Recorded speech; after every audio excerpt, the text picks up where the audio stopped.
मनुष्यों के मन में यह प्रश्न अक्सर उत्पन्न होता है कि जब रावण इतना शक्तिशाली था कि उसने कैलाश पर्वत तक को उठा दिया था, तो वह सीता स्वयंवर में शिव धनुष क्यों नहीं उठा सका था, और भगवान राम ने इतनी सरलता से शिव धनुष को कैसे उठा लिया था। चलिए आज इस प्रश्न का उत्तर जानते हैं।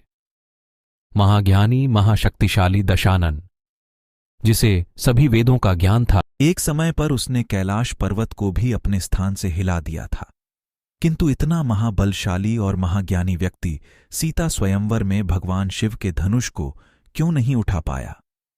आप सभी को यह जानकर आश्चर्य होगा कि भगवान शिव का यह धनुष अत्यंत शक्तिशाली था। इस धनुष की प्रत्यंचा की टंकार मात्र से मेघ फट जाते थे, पहाड़ों में हलचल होती थी। इस धनुष से प्रलय उत्पन्न होती थी। इस धनुष की सहायता से भगवान शिव ने तारकासुर के पुत्रों की नगरी त्रिपुरा नगरी का संहार किया था। भगवान शिव ने यह धनुष देवराज इंद्र को प्रदान किया और देवराज इंद्र ने महाराज जनक के पूर्वज निम्मी को प्रदान किया।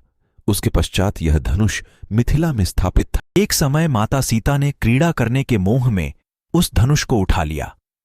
इस दृश्य को देखकर महाराज जनक अत्यंत अचंभित हुए और उन्होंने अपने मन में प्रतिज्ञा की कि जो मनुष्य इस धनुष पर प्रत्यंचा चढ़ाएगा वही सीता का वर होगा। और जब मां सीता विवाह के योग्य हुई, तब महाराज जनक ने स्वयंवर का आयोजन किया, जिसमें बड़े बलशाली राजाओं ने भाग लिया। इस स्वयंवर में दशानन रावण ने भी भाग लिया, किंतु कोई भी उस धनुष को अपने स्थान से नहीं हिला सका।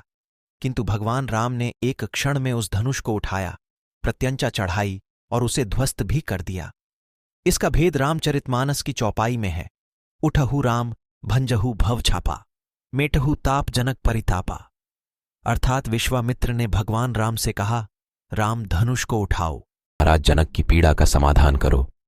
इस चौपाई में एक वाक्य है, भव छापा, अर्थात धनुष को उठाने के लिए बल की आवश्यकता नहीं होती, अपितु प्रेम व भक्ति की आवश्यकता होती है। वह दिव्य धनुष था, उस पर प्रत्यंचा चढ़ाने के लिए दिव्य गुणों की आवश्यकता थी। अहंकार उस धनुष को स्पर्श नहीं कर सकता। रावण ने कैलाश पर्वत तो उठाया, किंतु वह धनुष को स्पर्श सका, क्योंकि धनुष के प्रति वह अहंकारी और मैं के मद में चूर होकर गया था। वह जब जब उस धनुष को उठाने का प्रयत्न करता, धनुष का भार बढ़ जाता। जब प्रभु श्री राम ने धनुष की ओर देखा, सर्वप्रथम उन्होंने धनुष को प्रणाम किया तथा उसका आशीर्वाद लिया। प्रभु श्री राम की प्रेम भावना वह विनयशीलता देखकर धनुष पुष्प के समान भारहीन हो गया और भगवान राम ने शिव धनुष को उठाया, प्रत्यंचा चढ़ाई और जैसे ही उसे झुकाया, शिव धनुष 2 भागों में टूट गया।